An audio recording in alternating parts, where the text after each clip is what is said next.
네, 오늘 마음과 생각을 지키시는 하나님이라는 이 제목의 말씀으로 우리 은혜를 나누고 또 기도하는 시간 갖도록 하겠습니다. 우리 하나님께서는 마음을 살피시는 분이다라는 이 제목의 말씀을 우리가 지난 주일 오전에 들었습니다. 그래서 이 성경에 기록된 다양한 믿음의 사람들이 이 하나님께 자신의 마음을 시험해 주시기를, 하나님 내 마음을 살펴주십시오라고 그렇게 이제 기도하는, 또 고백하는 내용들을 우리가 이 성경을 보면 아주 많이 기록이 되어 있습니다. 우리 담임 목사님께서 마음을 살피시는 분이라는 이 제목의 말씀을 주일날 주셨는데, 그만큼 우리의 신앙생활에 있어서 우리의 마음이 하나님 앞에서 선하고 의로운 마음을 갖는 것, 그것이 우리 신앙생활에 있어서 아주 중요한 모습이라고 할 수가 있습니다. 왜 그렇게 마음이 중요할까? 왜 우리가 하나님 앞에서 선하고 의로운 마음을 가져야 할까? 그냥 행동으로, 그냥 우리의 어떤 모습으로, 외적인 겉모습으로 우리가 그냥 드러내면 안 되는 것일까? 라고 질문할 수도 있겠지만, 하나님께서는 이 사람의 마음을 살피시는 분이시고 또 시험하시는 분이시기 때문에 우리가 우리의 마음을 항상 선하고 의로운 상태로, 또 그렇게 선한 마음을 가지는 이 유지하는 모습을 갖는 것이 너무도 중요한 모습이라고 할 수가 있습니다. 그런데 우리가 말씀을 듣고 또 이렇게 생각을 해보면, 우리의 마음을 지키는 것, 또 특별히 하나님 앞에서 선하고 의로운 마음을 갖는다는 것, 그것이 쉬운 일이 아님을 우리가 이미 잘 알고 있습니다. 말씀을 전하는 저도 마음을 지킨다는 것이 너무도 중요하다라는 것을 알고 있지만, 제 마음을 흔들 만한 염려, 걱정, 이것들이 저에게 찾아오면 하나님 앞에서 이 마음을 지키기가 쉬운 일이 아닙니다. 작은 것에도 시험을 들게 되고, 또 작은 것에도 금방 변해버리는 제 마음을 느끼는 것이 솔직한 고백입니다. 그래서 우리의 마음은 시시때때로 상황에 따라서 걱정과 염려가 찾아오고, 또 우리의 마음이 변하게 만드는 것들이 찾아오면 쉽게 그냥 마음을 바꾸어 버리는 것이 바로 우리라고 하겠습니다. 또 그럴 뿐만 아니라 우리 자신이 생각하기에는 선하고 좋은 마음으로 했는데 하나님이 보시기에는 그렇지 않은 일들도 있다는 것입니다. 이 잠언 21장 2절 말씀을 보니까, 사람의 행위가 자기 보기에는 모두 정직하다고 생각해도 여호와는 마음을 감찰하신다라고 말씀합니다. 그러니까 내가 보기에는 정직하게, 선하게, 또 의롭게 행동한 이 일임에도 불구하고 하나님은 마음을 살피시는데, 때로는 내가 보기에는 정직한 일이라고 생각했는데 그것이 하나님 보시기에는 조금 다른 이 면을 볼 수도 있다고 이 잠언에서 가르쳐 주시는 것입니다. 그러므로 오늘 우리가 스스로 마음을 지키는 것, 또 우리 자신이 하나님 앞에서 깨어있고 또 선한 마음을 갖는 것, 이것도 너무나도 중요하고 필요한 일이지만, 우리 마음을 살피시고 감찰하시는 하나님을 신뢰하면서 우리가 하나님께 우리의 마음과 생각을 지켜달라, 그렇게 간구할 수 있는 이 의지하는 자세도 필요하다고 하겠습니다.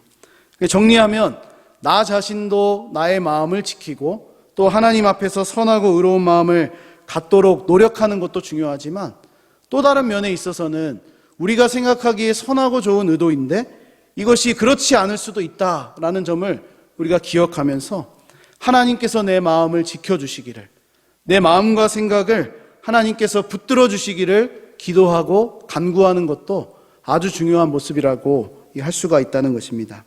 그래서 오늘 본문 이 4장 7절 말씀을 보니까, 그리하면 모든 지각에 뛰어난 하나님의 평강이 그리스도 예수 안에서 너희 마음과 생각을 지키신다, 그렇게 말씀하시면서 이 단서를 하나 달고 있습니다.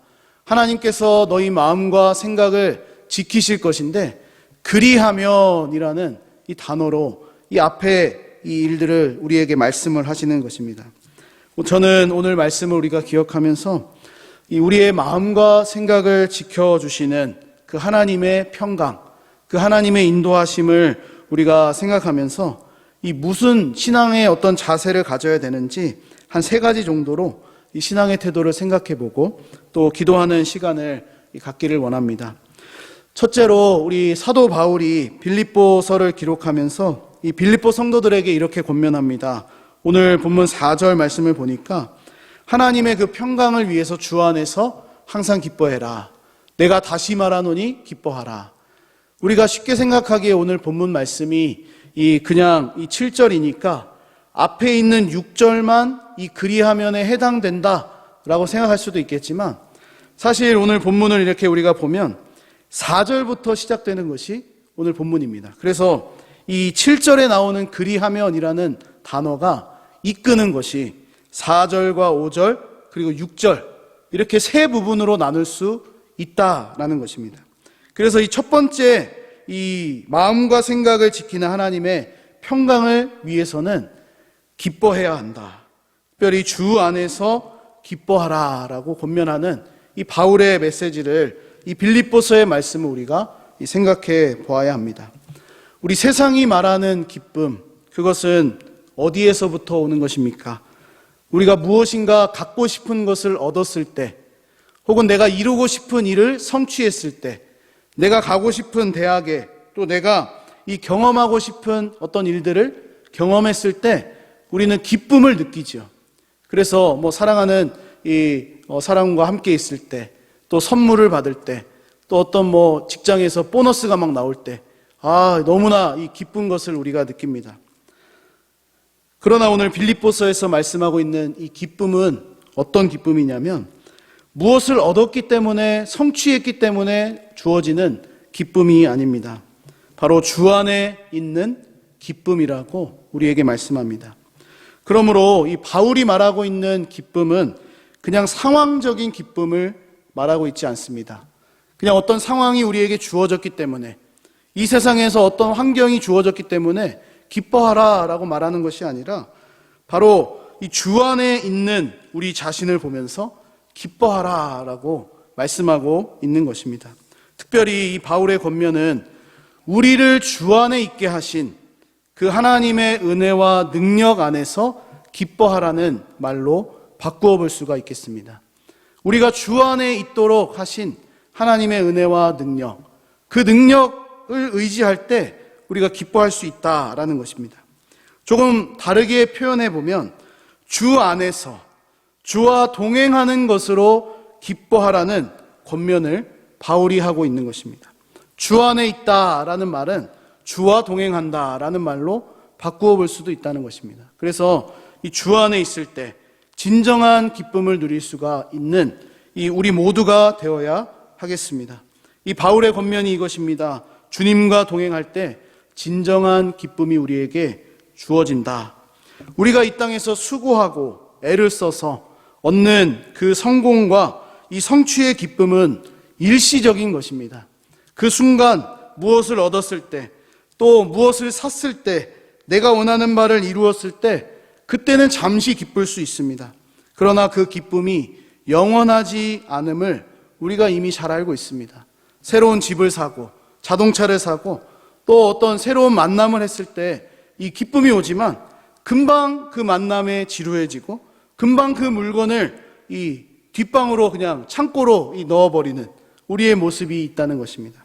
그러나 오늘 이 전도자, 빌립보서에서 이야기하고 있는 이 사도 바울은 주 안에 있는 기쁨을 우리에게 이 말씀을 하고 있는 것이죠. 우리가 새벽 기도의 시간에 보고 있는 이 전도서 이 말씀을 보아도 전도자는 무엇을 이야기합니까? 이 세상이 말하는 기쁨, 자신이 수고하여 얻은 그 선한 결과, 그것을 많이 얻었음에도 불구하고 이것이 헛되다라고 이야기합니다. 결국 바람을 잡는 것과 같다. 그래서 그것이 무익하다. 해 아래서 하는 수고가 아주 이 무익한 일이다라고 가르쳐 줍니다. 그러면서 우리 전도서 맨 마지막 12장 결론부에 가서 우리를 창조하신 창조주 하나님을 기억해야 한다라는 말씀으로 우리를 권면합니다. 결국 오늘 빌립보서에서 이야기하고 있는 이 기쁨과 우리가 새벽마다 보고 있는 전도서에 나오는 그 전도자가 말하는 기쁨도 바로 동일한 기쁨이라고 표현해 볼 수가 있겠습니다. 전도자가 말하는 그 기쁨도 이 땅의 것을 누리면서 가지면서 느끼는 그 기쁨이 아니라 바로 창조주 하나님을 인정하며 그분의 말씀과 명령들을 지킬 때, 순종할 때 얻어지는 그 기쁨, 하나님과 동행하며 하늘의 기쁨을 우리에게 가르쳐주고 있는 것이라고 하겠습니다. 그러므로 우리는 어디에서부터 기쁨을 누려야 하겠습니까? 바로 주님과 동행하는 기쁨이 우리 안에 있어야 할 줄 믿습니다. 우리 신앙생활에 있어서 가장 큰 기쁨은 다른 어떤 무엇을 주셨기 때문에, 뭐 이루어졌기 때문에, 내 앞길이 활짝 열렸기 때문에 기쁜 것이 아니라 바로 주님과 동행하는 그 기쁨, 주 안에서 살아가는 것이 우리의 가장 큰 기쁨이 되어야지만 우리의 생각과 마음을 지켜주시는 하나님의 평강이 우리와 함께 한다고 말할 수 있겠습니다. 만약 우리의 신앙생활에 기쁨이 없고 즐거움이 없다면 오늘 말씀을 통해서 우리가 점검해 보았으면 좋겠습니다. 우리의 신앙생활, 우리가 예배하고 또 신앙생활하고 있는데 뭐 기쁜 마음으로 할 수도 있고 또 피곤한 마음으로 할 수도 있겠죠. 이 즐거움이 없다면 우리가 한번 점검해 보아야 한다는 것입니다. 이제 벌써 이 한 해를 마무리하는 우리 12월이 시작이 되었는데 이 시점에서 아주 적절한 말씀이라고 저는 생각을 합니다. 바로 우리 신앙생활에 기쁨이 있었는가? 1월부터 11월 마지막 시간을 보내고 이제 12월을 우리가 보내면서 이 한 해를 돌아보면서 우리의 신앙생활에 정말로 기쁨과 즐거움으로 하나님 앞에 나왔던 그 시간이 있었는가 하는 질문입니다. 무엇보다 주님과 동행하는 기쁨이 우리 안에 충만하게 있었는지를 돌아보고 점검하는, 그래서 올해를 잘 마무리하고 다가오는 새해에도 우리가 지혜롭게 준비할 수 있는 이 우리 모두가 되기를 간절히 소망합니다.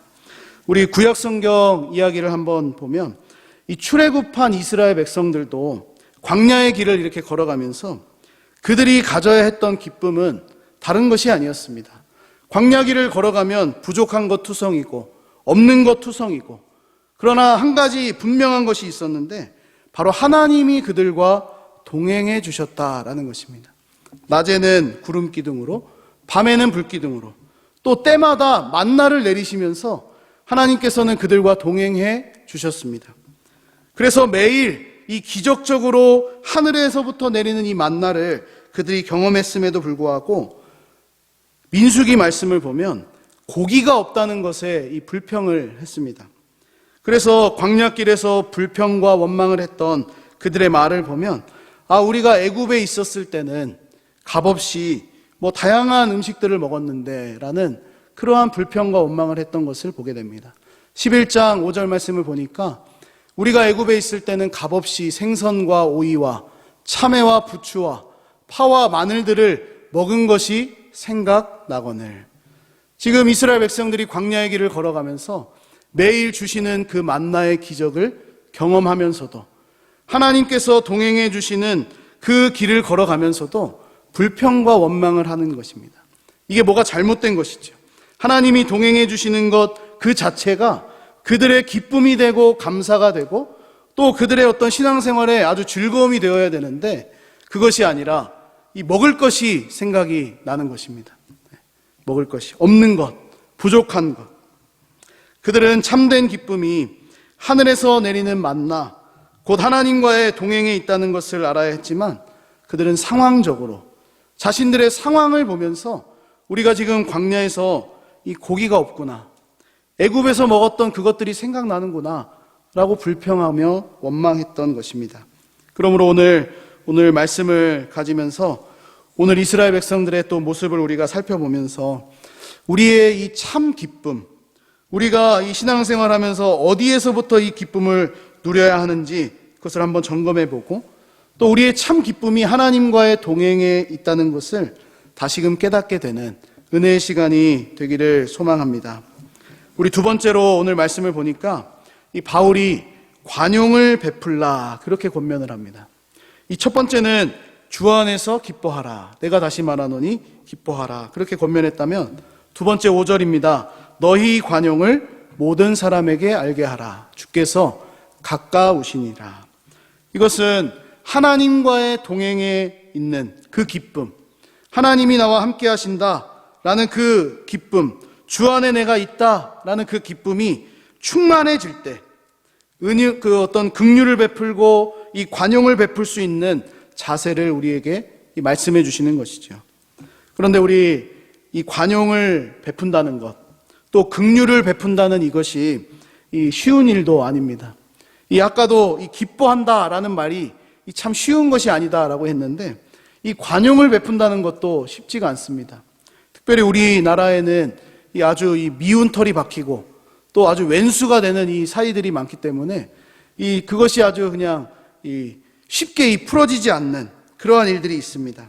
우리 지난 가을 사경회 때에도 이 산상수훈의 말씀 우리가 들었는데 그때 긍휼히 여기는 자가 긍휼히 여김을 받을 수 있다라는 예수님의 가르침을 우리가 들었습니다.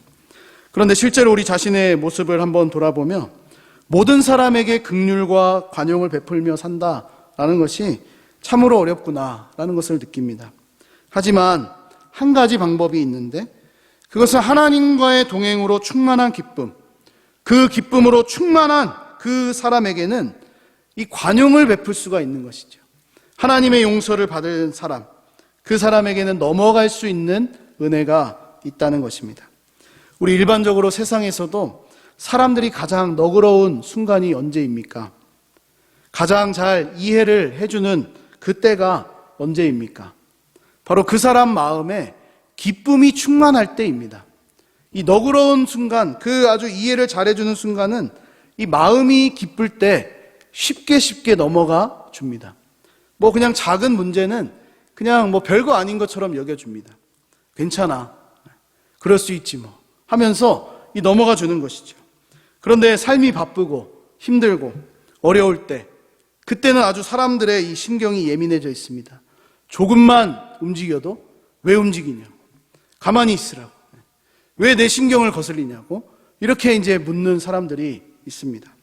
그런데 우리에게 이 기쁨이 충만하거나 마음이 흡족한 상황이 되면 이 웬만한 일은 그냥 넘어갈 수 있는 경우가 있는 것처럼 이 세상의 기쁨도 우리의 마음이 기쁠 때 이 긍휼과 은혜를 베풀려는 그 마음이 우리에게 있는 것처럼 하늘의 기쁨을 소유한 우리는 어떻게 해야 되겠습니까? 세상 사람들도 배가 부르고 마음이 기쁘고 또 즐거운 어떤 순간에는 그냥 이렇게 넘어가 줄 수도 있는 이 어떤 방법을 제시하는데 하늘의 그 기쁨을 소유한 우리들은 더욱더 관용과 긍휼을 베풀고자 하는 마음이 있을 수밖에 없는 것입니다. 더 나아가서 오늘 5절 말씀을 보니까 기쁨이 충만한 이 관용의 삶을 말씀하면서 주께서 가까우시다 그런 말씀을 합니다. 다시 말하면 우리가 관용을 베풀며 살 수 있는 그 근거로 주님의 재림을 가까이 있는 것으로 묘사하고 있다는 것입니다. 어찌 보면 오늘 빌립보서를 기록하고 있는 이 사도 바울이 살았던 당시는 우리보다 먼 옛날의 이야기이기 때문에 우리보다 이 주님의 재림이 가깝지 않다라고 써야 하는 것이 정상입니다. 아직 멀었다. 주님의 재림은 아직 이 몇 년 더 가야 된다라고 이렇게 써야 되는데 사도 바울이 지금 표현하고 있는 이 주님 재림의 때는 언제입니까? 아주 가까운 시점입니다. 주님이 이제 가까이 오셨기 때문에 너희가 관용을 베풀고 또 너희가 긍휼을 베풀어야 한다라고 그렇게 가르쳐주고 있는 것입니다. 우리 주께서 가까우시다라는 이 말은 상대적인 개념이죠. 우리가 이 시간적으로 한번 생각해 보면 어떤 사람에게는 이것이 가까이 느껴지기도 하고 또 어떤 사람에게는 이 멀게 느껴지기도 하는 것이 우리 시간입니다. 다시 말하면 어떤 사람에게는 시간이 빠르게 느껴지고 또 어떤 사람에게는 시간이 느리게 느껴지는 것이 이 상대적인 시간의 개념입니다. 하지만 중요한 것은 주님의 재림이 반드시 있다는 것입니다. 어떤 사람은 느리게 느껴지고 어떤 사람은 이것이 빠르게 오는 것처럼 느낄 수 있고 또 어떤 사람에게는 이것이 아주 더디게 되는 것처럼 느낄 수 있고 어떤 사람은 지금 막 내 앞에 있는 것처럼 이렇게 느껴질 수도 있다라는 것입니다. 성경은 계속해서 주님의 재림이 가까이 있다는 것을 우리에게 강조합니다. 히브리서 10장 37절 말씀을 보니까 이렇게 말씀합니다. 잠깐 후면 오실 이가 오시리니 지체하지 아니하시리라. 우리 예수님의 재림이 잠시 아주 잠깐 후에 있다는 것입니다. 오실 리가 반드시 오고 지체하지 않으신다는 거죠. 또 야고보서 5장 8절 말씀도 이렇게 말씀합니다. 너희도 길이 참고 마음을 굳건하게 하라. 주의 강림이 가까우니라. 이 성경이 표현하고 있는 예수님의 재림의 시간은 굉장히 가까이 있습니다. 이처럼 우리 주님의 재림은 우리의 신앙생활과 거리가 먼 것이 아닙니다. 아주 가까이에 있다는 것을 우리가 기억해야 합니다. 그래서 우리는 어떻게 살아야 되겠습니까? 우리 주님께서 다시 오실 그때가 머나먼 미래의 이야기처럼 들리는 것이 아니라 지금 당장 내 앞에 있는 것처럼 당장이라도 주님이 재림할 수 있다라는 그 긴장 상태를 가지고 우리가 신앙생활을 해야 한다는 것입니다. 관용을 베풀 수 있는 것, 긍휼을 우리가 행할 수 있는 근거가 여기에 있습니다.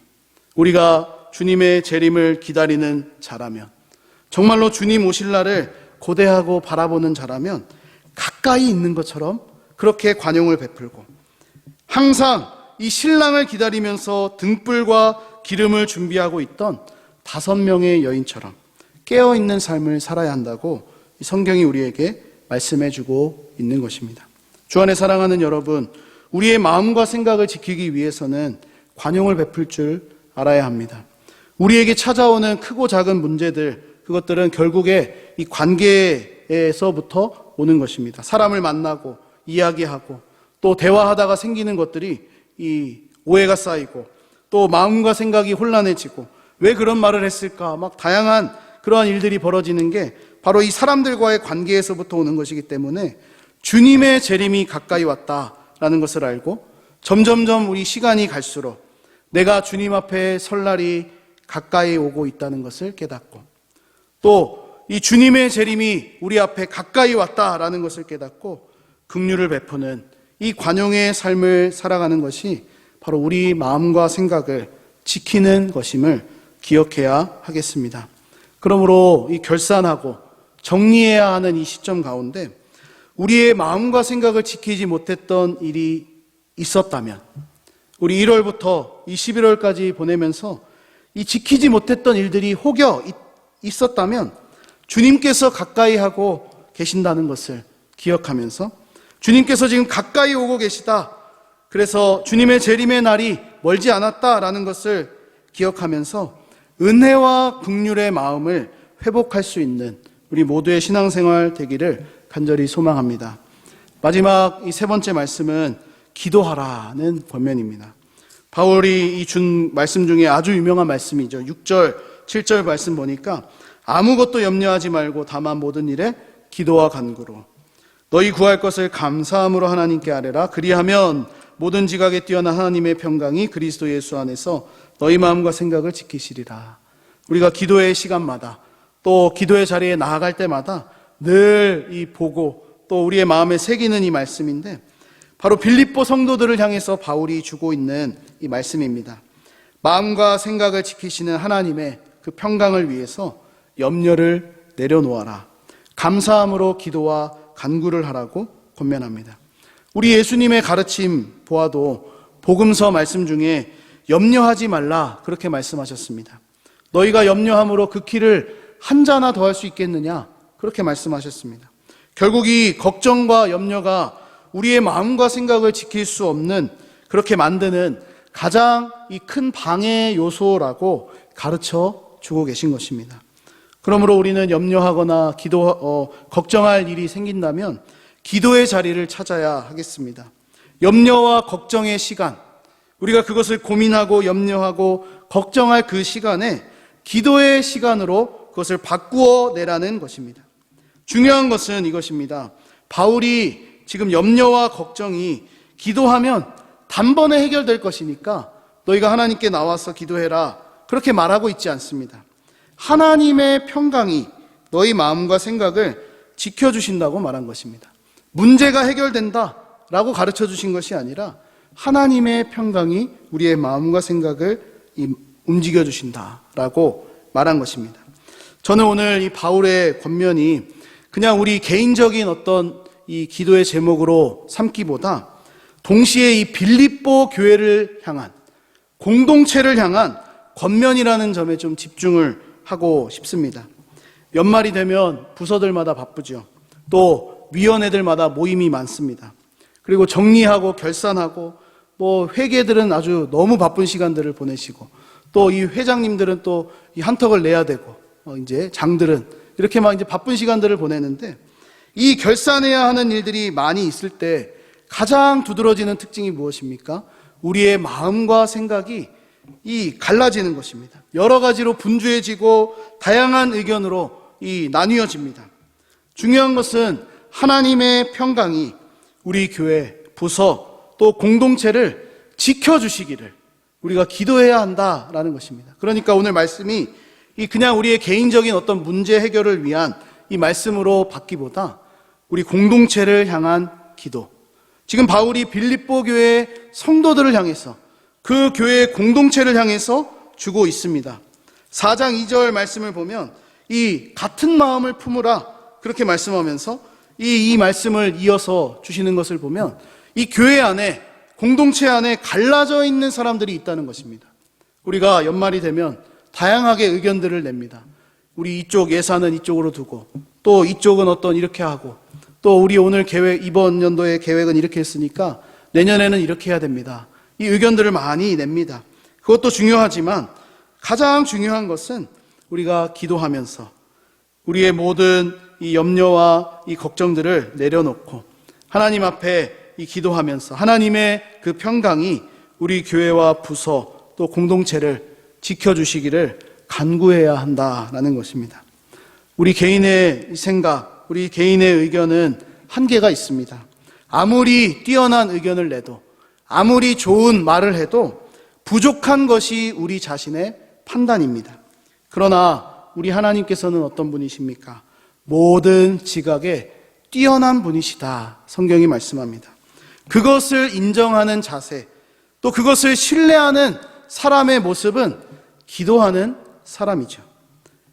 우리가 기도한다면 그것을 인정할 수 있어야 됩니다. 하나님, 우리 교회, 우리 부서, 또 우리 공동체를 하나님의 평강으로 인도해 주십시오.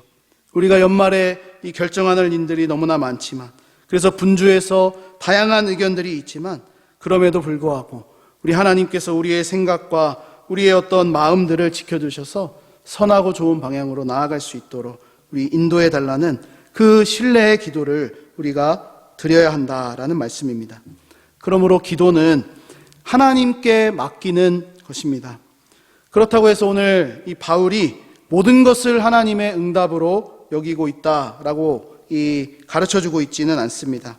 다만 모든 것이 하나님의 주권 아래 있다라는 것을 고백하는 것, 하나님께 의탁하는 것, 하나님께 모든 것을 아뢰는 것, 염려할 것, 걱정할 것, 문제들 다 아뢰는 것, 그것이 기도라는 것을 가르쳐 주고 있는 것입니다.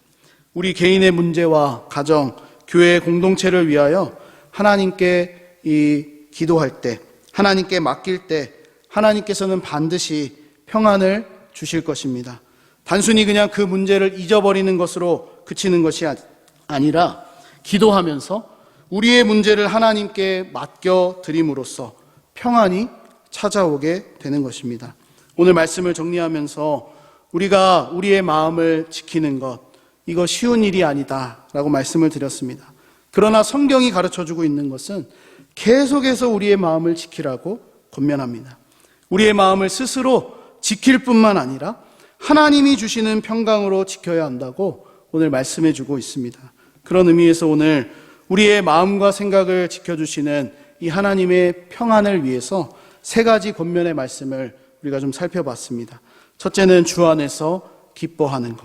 다른 것이 아니라 우리가 주님 안에 있다, 주님과 동행하는 그것이 나의 기쁨의 기준입니다 라고 고백하는 자세. 둘째는 관용을 베푸는 것. 기쁨이 충만하고 이 우리의 마음이 너그러운 마음이 되어서 은혜와 긍휼을 베풀 수 있을 정도의 그 자세로 우리가 나아가야 하는 이 권면의 말씀을 나누었고, 마지막은 기도하라는 권면이었습니다. 그러므로 오늘 말씀을 우리가 기억하면서 올 한 해 은혜 가운데 잘 마무리하시고 우리 다가오는 이 새해도 주님과 동행하며 기쁨을 누릴 수 있는 우리 모두의 신앙생활이 될 수 있기를 주님의 이름으로 간절히 소망합니다.